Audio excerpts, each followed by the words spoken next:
Muy buenas noches, amados amigos y hermanos presentes. Reciban mis saludos,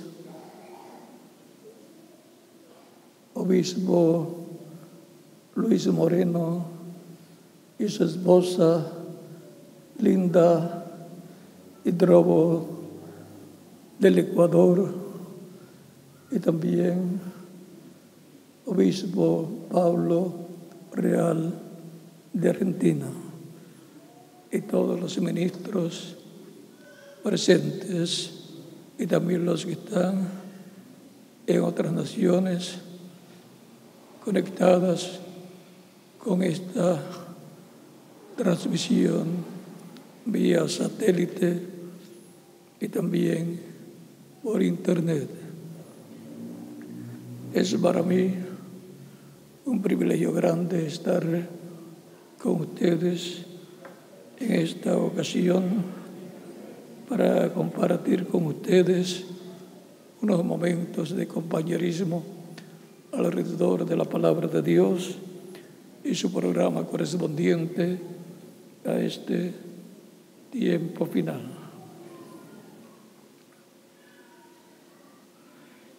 En Romanos capítulo 5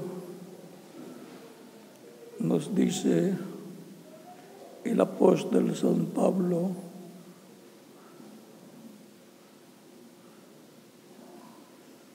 verso 6 en adelante dice: porque Cristo, cuando aún éramos débiles, a su tiempo murió por los impíos. Ciertamente apenas de morir alguno por un justo, con todo pudiera ser que alguno osara morir por el bueno. Mas Dios muestra su amor para con nosotros, en que siendo aún pecadores, Cristo murió por nosotros. Pues mucho más, estando ya justificados en su sangre, por el sermos salvos de la ira. Porque si siendo enemigos fuimos reconciliados con Dios por la muerte de su Hijo, mucho más estando reconciliados, seremos salvos por su vida. Que Dios bendiga nuestras almas con su palabra y nos permita entenderla. Día de victoria. Pueden tomar asiento si tienen la bondad.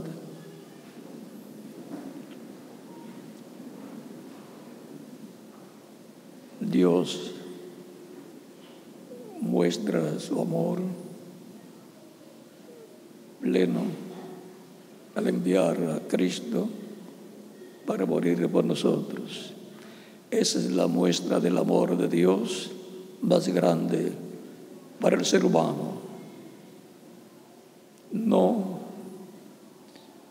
hubo animalitos que pudieran quitar nuestros pecados, solamente los cubrían con la sangre de los sacrificios, pero no era quitado el pecado. Solamente aquellos sacrificios eran una tipo y figura de Cristo y su sacrificio en la cruz del Calvario para quitar nuestros pecados. Por eso Juan el Bautista, cuando estuvo bautizando, en una ocasión vio a Cristo y dijo: he aquí el Cordero de Dios que quita el pecado del mundo. Cristo no cubre el pecado, sino que lo quita. Es como el blanqueador o el cloro que no cubre las manchas, sino que las quita. Y si las quita, estamos justificados delante de Dios, como si nunca hubiésemos pecado. Ahora, Cristo, siendo nuestro Salvador, siendo nuestro pariente redentor, es nuestro hermano mayor. Por eso dice en Hebreos capítulo 2, he aquí yo y los hijos que Dios me dio. Y por eso también dice, anunciaré a mis hermanos tu nombre. Cristo se identificó como nuestro hermano mayor, el cual vino por sus hermanos menores para restaurarlos a la vida eterna. El ser humano cayó en el huerto del Edén y perdió la vida eterna. Solamente le quedó la vida temporal, que se ha devaluado tanto que ya no es como en los tiempos de Matusalén, que duraban 900 y algo de años, y el tiempo de Noé también. Ya se ha contaminado tanto la vida humana, el cuerpo físico, que ya llegar a 100 años es una gran victoria. Llegar a 100 años, pero con mucho trabajo se llega a esa edad. Pero Dios envió a Cristo para restaurar a todos los hijos de Dios, restaurarlos a la vida eterna. Están escritos en el cielo, en el libro de la vida del Cordero, y por consiguiente Cristo murió por esas personas que son llamadas también los primogénitos de Dios, escritos en el libro de la vida del Cordero. Son representados en los primogénitos de Israel allá en Egipto, por los cuales murió un corderito en cada familia para la preservación de la vida de aquellos primogénitos. Y Cristo murió por mí y por quién más, por cada uno de ustedes también, para la preservación de nuestra vida, para ser preservado para toda la eternidad. De tal manera amó Dios al mundo, que ha dado a su Hijo unigénito, para que todo aquel que en él cree no se pierda, mas tenga vida eterna. Por tanto, nuestra victoria es Cristo. Él nos da la victoria contra el enemigo, nos da la victoria contra la muerte. Por eso hay promesas divinas que hablan de una resurrección en cuerpos eternos para los creyentes en Cristo. No van a resucitar en cuerpos mortales porque volverían a morir. Es en cuerpos glorificados, eternos, inmortales y jóvenes para toda la eternidad. Así como Cristo está glorificado y está tan joven como cuando subió al cielo, así también yo voy a estar aquí más, cada uno de ustedes también, porque esa bendición no es solamente para mí, es para todo aquel que cree en Cristo. Porque de tal manera amó Dios al mundo que ha dado a su Hijo unigénito, para que todo aquel que él crea no se pierda, mas tenga vida eterna. Los que formarían la iglesia del Señor Jesucristo bajo el nuevo pacto han sido representados en los que vivieron en el pacto antiguo, que son los hebreos. Por eso ellos serían los tipos y figuras que representaban el cristianismo. El cristianismo en tipos y figuras en el pacto antiguo. Luego en el nuevo pacto tenemos la realidad. La iglesia del Señor Jesucristo, compuesta por todos los creyentes en Cristo, es el pueblo del nuevo pacto. Es el pueblo donde se hace realidad todos los tipos y figuras que Dios le ordenó al pueblo hebreo llevar a cabo.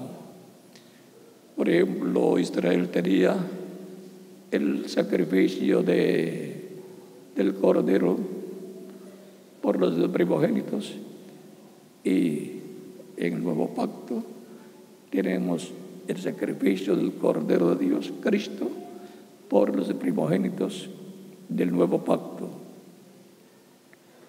Los creyentes en Cristo, si no ocurría el problema del huerto del Edén, estaríamos en esta tierra desde los días de Adán y Eva.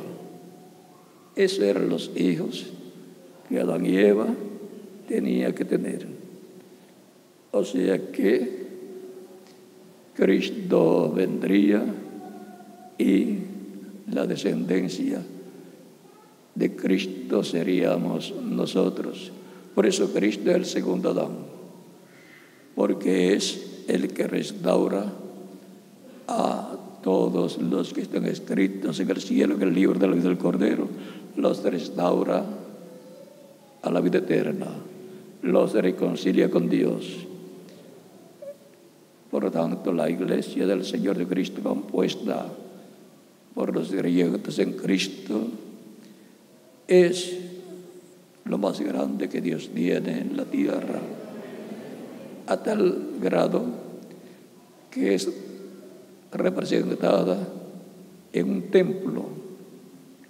El tabernáculo que construyó Moisés y el templo que construyó el rey Salomón son tipo y figura de la iglesia del Señor Jesucristo.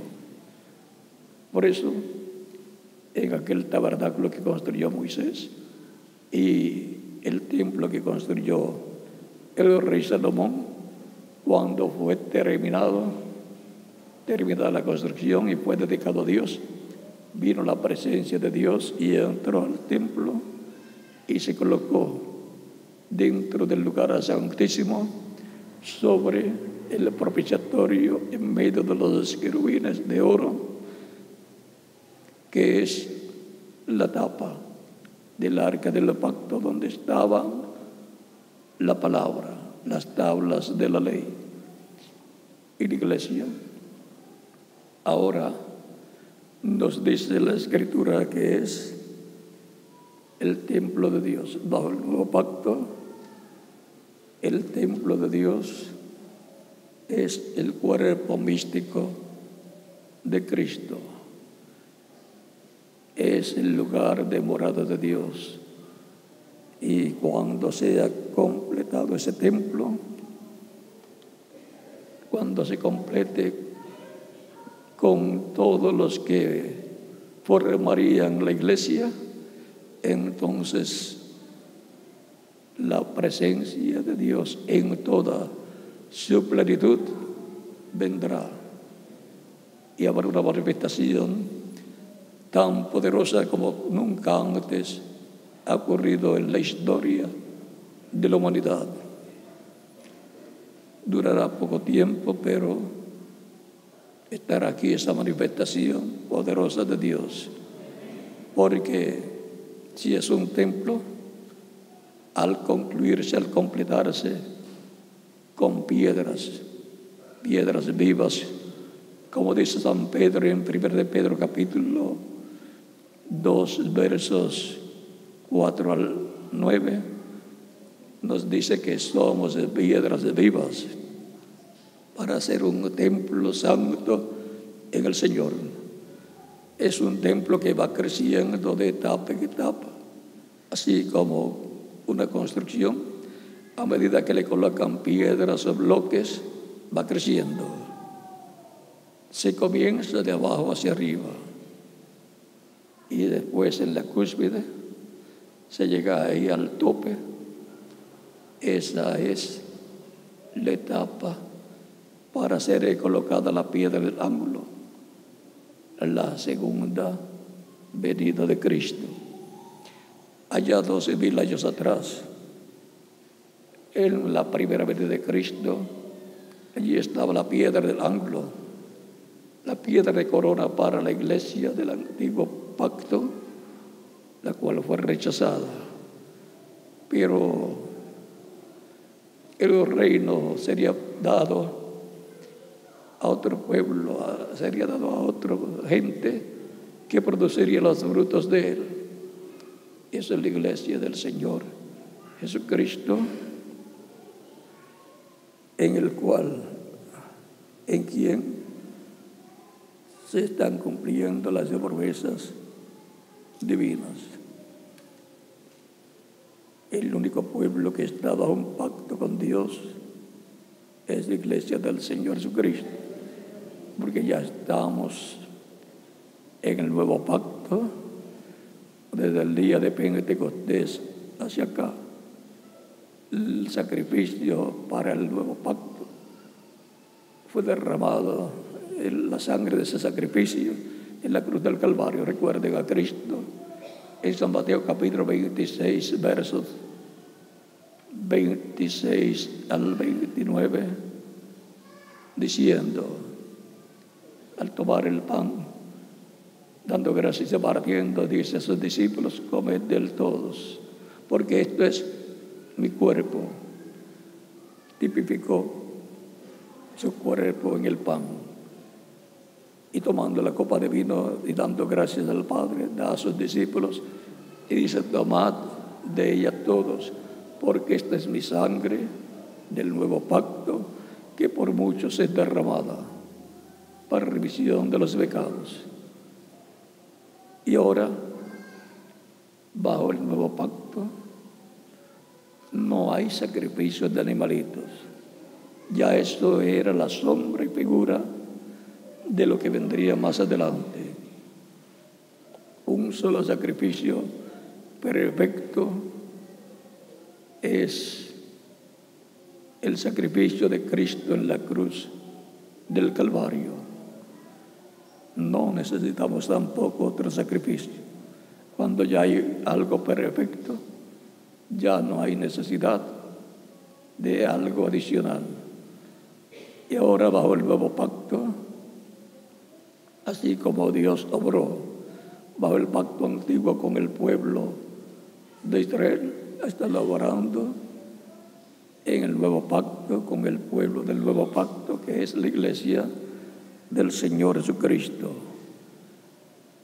Y así como Dios moraba en medio del pueblo hebreo, ahora ha estado morando por alrededor de 2000 años en medio de la iglesia del Señor Jesucristo. Él dijo: yo estaré con vosotros todos los días hasta el fin del mundo. La iglesia ha estado pasando por diferentes etapas, pero con Cristo caminando a su lado. Cristo en el Espíritu Santo. Y Cristo en el Espíritu Santo es el ángel del pacto que libertó a Israel de la esclavitud en Egipto.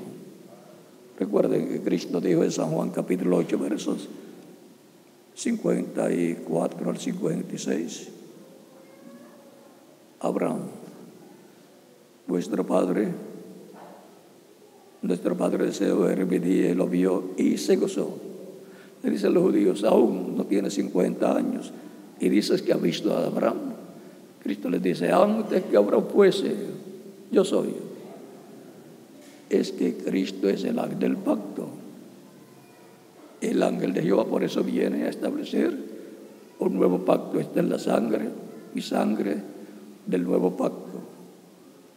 Y aún más, bajo el nuevo pacto, todas las bendiciones de la redención pertenecen a los creyentes que son parte y que están dentro del nuevo pacto. es la bendición más grande para una persona estar dentro del nuevo pacto, en la etapa de la iglesia en la cual usted está viviendo. Vean lo que dice primero de Timoteo, capítulo 3, versos 14 en adelante. San Pablo, escribiendo a Timoteo, le dice: esto te escribo aunque tengo la esperanza de ir pronto a verte, para que si tardo sepas cómo debes conducirte en la casa de Dios, que es la iglesia del Dios viviente, columna y baluarte de la verdad. La casa de Dios, el templo de Dios, la iglesia del Señor Jesucristo. También cada creyente en Cristo, como individuo, es un templo humano, un templo espiritual, como también lo fue Cristo cuando dijo en San Juan capítulo 2: destruyan este templo y en 3 días yo lo levantaré. Pensaban que él estaba diciéndole a las gentes que destruyeran el templo literal que estaba allí. O sea que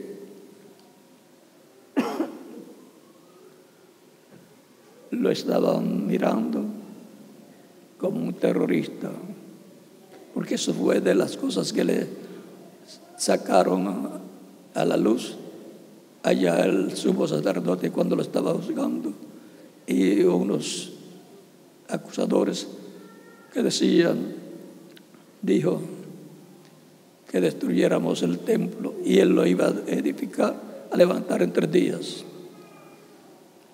Pero dice el mismo capítulo 2 de San Juan, pero él hablaba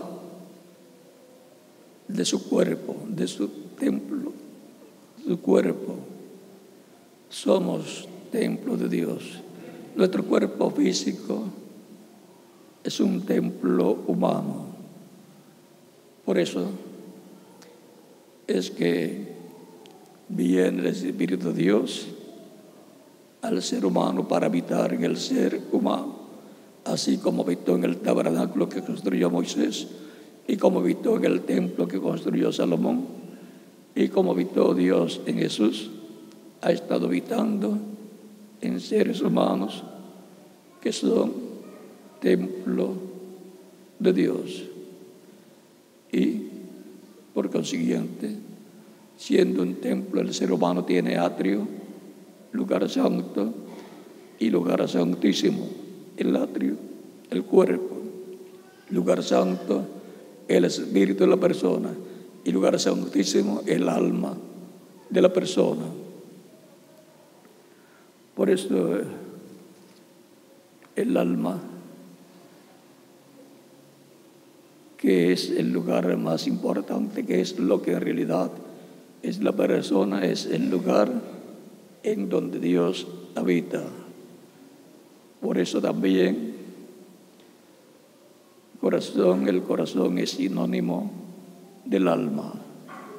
Por eso cuando se le da la oportunidad a las personas de recibir a Cristo como Salvador, se le dice: dale tu corazón a Cristo, o dale tu alma a Cristo. Recuerden que el alma es lo que en realidad es la persona. El espíritu de la persona es un cuerpo de otra dimensión, un cuerpo del mundo de los espíritus, y el cuerpo físico es de esta tierra, es terrenal. Por eso cuando muere, del polvo fuiste tomado, al polvo volverás. Ahora tenemos aparentemente unos cuantos templos: el ser humano como templo humano, la iglesia también como templo humano compuesto por seres humanos, un templo espiritual. Así como viene el Espíritu de Dios a la persona para morar en la persona, siendo un templo humano para la morada de Dios en espíritu. Como decía San Pablo, ¿no saben ustedes que son un templo de Dios y que el Espíritu de Dios se mora en vosotros? Así también viene Cristo, que es el Espíritu Santo, a su templo compuesto por los creyentes en Él, a su iglesia. Pues Él lo prometió: yo estaré con vosotros todos los días hasta el fin del mundo. San Mateo capítulo 26, capítulo 28, versos 16 al 20, principalmente el verso 20. Y el capítulo 18, verso 20 de San Mateo también dice: donde estén 2 o 3 reunidos en mi nombre, yo estaré. Así es que Cristo ha estado en el Espíritu Santo, en medio de su pueblo, en medio de su iglesia, en medio del pueblo del nuevo pacto, por alrededor de 12,000 años, y todavía continúa en medio de su iglesia. Y cuando complete su iglesia, se habrá completado la construcción de ese templo espiritual, de ese templo místico de creyentes en Cristo. Y cuando se completa una construcción, hay una dedicación, como la dedicación que hizo Moisés del tabernáculo que construyó, y vino Dios y moró en ese templo. Y como hizo Salomón cuando construyó el templo, lo dedicó a Dios, y Dios vino y moró en él. Ahora la venida del Señor es al nuevo templo, al templo compuesto por seres humanos. Y por esa causa están las promesas de la segunda venida de Cristo a su templo, a su iglesia, porque es a su iglesia que Él viene para transformar a los que estén vivos y llevarlos con Él a la cena de las bodas del Cordero, y los que murieron, resucitarlos en cuerpos glorificados. Y habrá una reunión en el tiempo final, en el día postrero, una reunión de todos los que murieron en el pasado, siendo resucitados en la venida del Señor a su iglesia, y una transformación para los que estén vivos, y todos entonces serán jóvenes, serán personas glorificadas con cuerpos glorificados, cuerpos eternos, cuerpos inmortales. Eso es lo que Cristo tiene para todos los creyentes en Él, para el día postrero. Y dice en Filipenses capítulo 3, versos 20 al 21,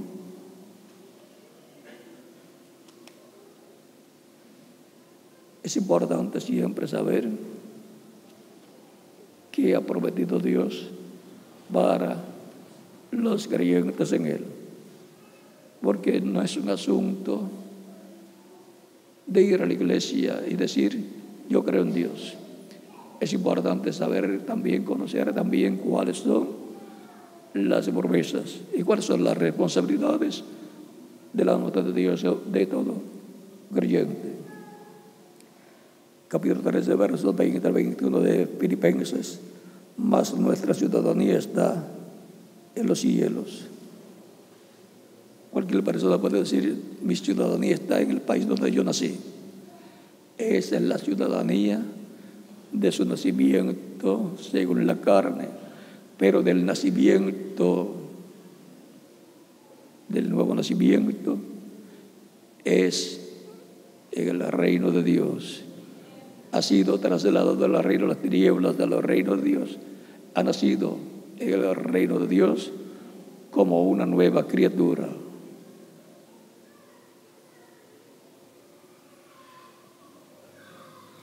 Así es que tenemos doble ciudadanía, la terrenal y la celestial, y por lo tanto doble beneficio, doble bendición.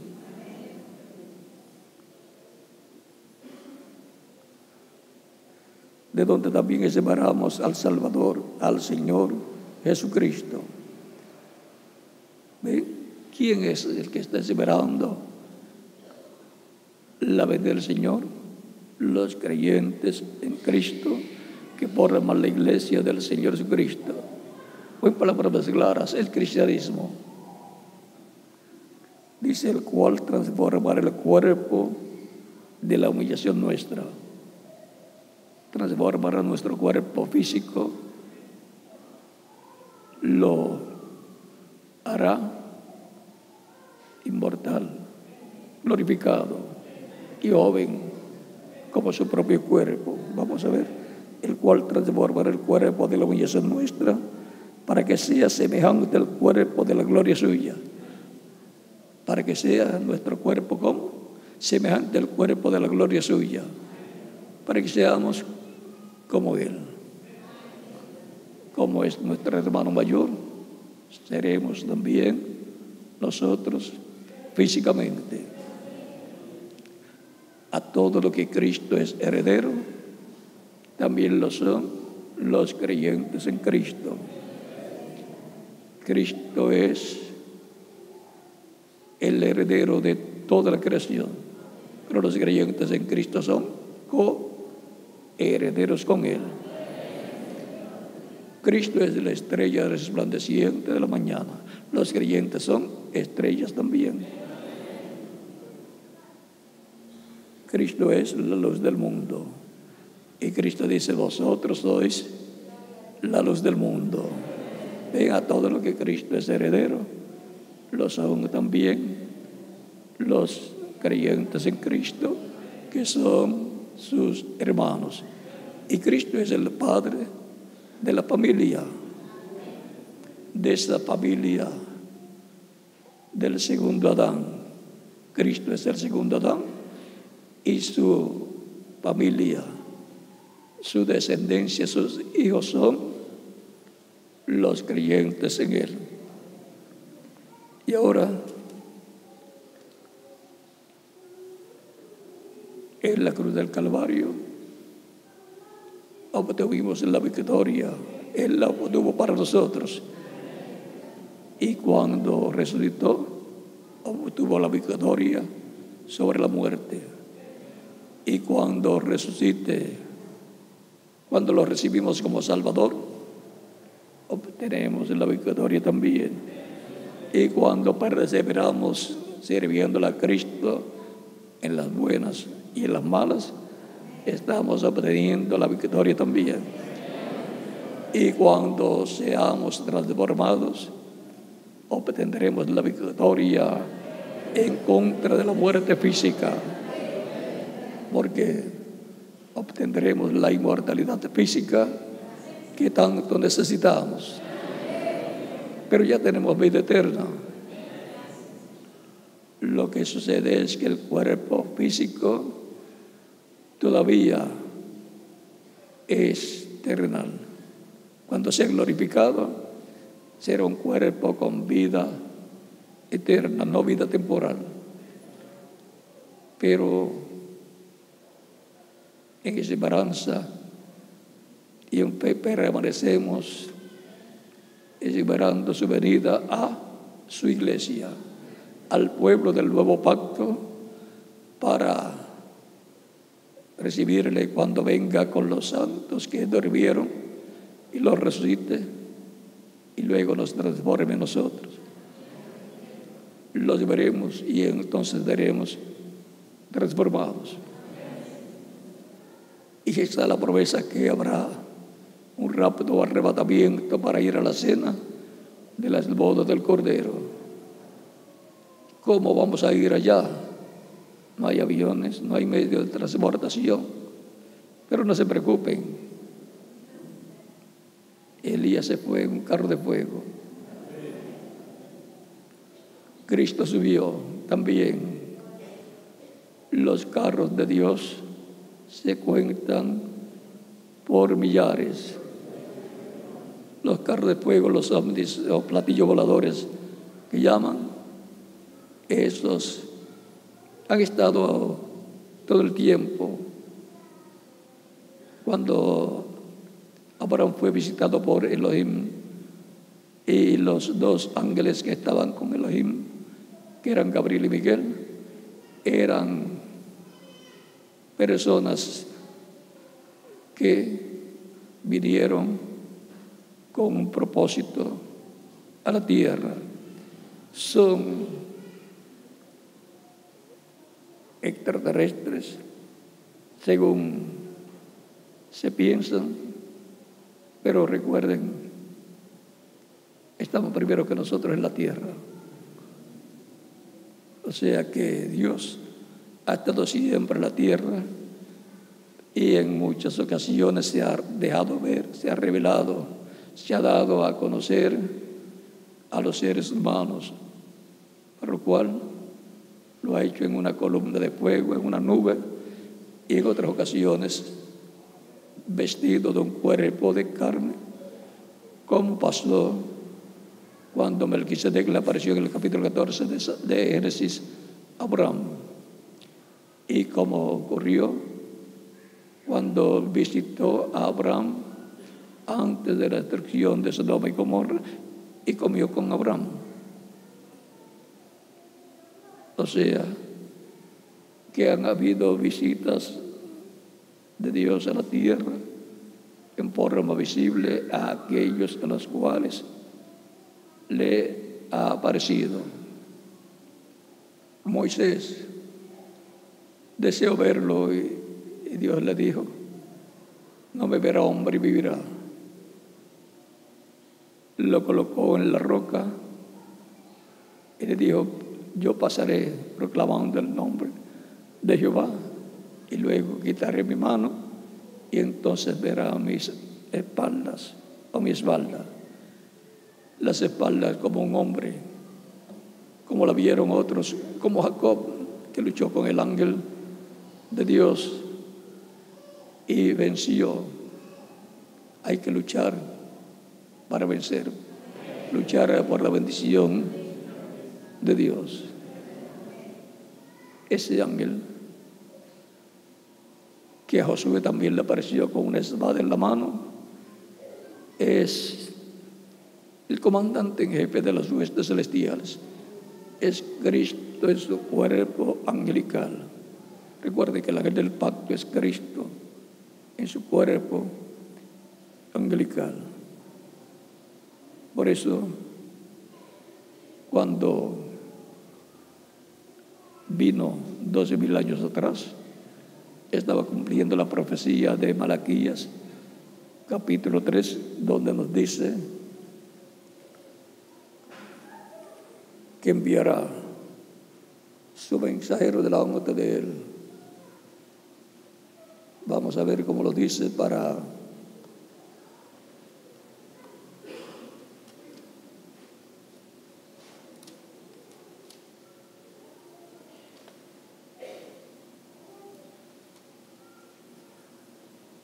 recuerde que Jesucristo es la persona más importante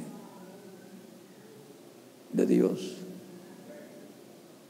en la tierra y también en el cielo. Por él fueron hechas todas las cosas y para él. Malaquías capítulo 13, verso 1 en adelante dice: he aquí yo envío a mi mensajero, el cual preparará el camino delante de mí. Ese fue Juan el Bautista. Y vendrá súbitamente a su templo el Señor, a quien vosotros buscáis, y el ángel del pacto, a quien deseáis vosotros. He aquí viene, ha dicho Jehová de los ejércitos. ¿Quién enviaba a Juan el Bautista? ¿A quién Juan el Bautista le estaría preparando el camino? Al Señor, al ángel del pacto. O sea, a Dios en su cuerpo angelical, llamado el ángel del pacto, vestido de un velo de carne llamado Jesús. Tan sencillo como eso. Por eso en Jesús moró la plenitud de Dios, el Padre, Hijo y Espíritu Santo. Por eso Cristo decía: el Padre que mora en mí, Él hace las obras. Y ahora habrá un día de victoria para todos los creyentes en Cristo, cuando Cristo complete su iglesia, tome el título de propiedad en el cielo, que es el libro sellado con 7 sellos de Apocalipsis capítulo 5 y capítulo 10, y lo traiga a la tierra y cumpla su venida a su iglesia como león de la tribu de Judá, como rey de reyes y señor de señores en su obra de reclamo. Es importante saber cómo fue la primera venida de Cristo como Cordero, y su segunda venida será como león de la tribu de Judá, como rey y como juez. Por lo tanto, las profecías correspondientes a su segunda venida serán cumplidas en este tiempo final. Por eso, cuando Cristo leyó Isaías capítulo 61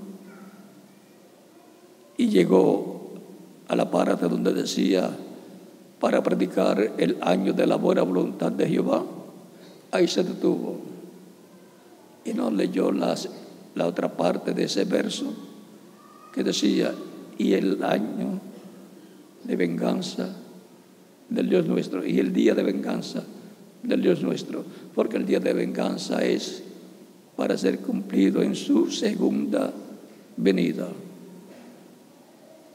Ese es